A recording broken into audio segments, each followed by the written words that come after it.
घरही में मंदिर बनैबो, तीर्थ करे दूरी न जइबो। घरही में मंदिर बनैबो, तीर्थ करे दूरी न जइबो। ससुर जी के शंकर बनैबो, अपने ससुर जी के शंकर बनैबो।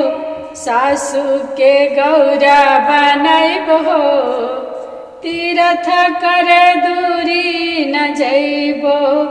घरही में मंदिर बनैबो, तीर्थ करे दूरी न जइबो।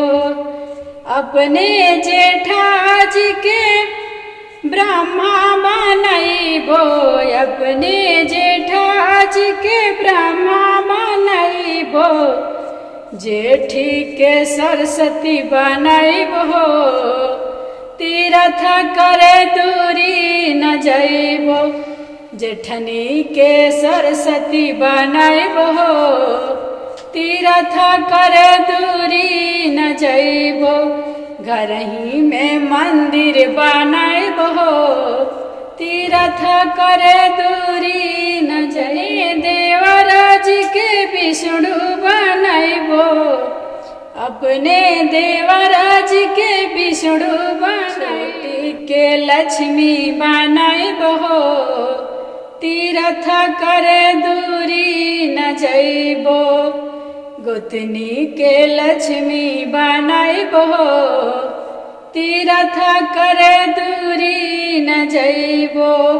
घरही में मंदिर बनैबो, तीर्थ करे दूरी न जइबो।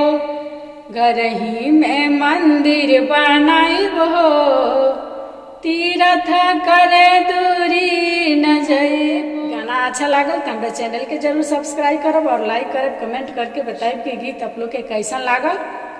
और आप लोग इसी तरह से प्यार और दुलार बनाए रखें और प्लीज़ चैनल के सपोर्ट जरूर करें।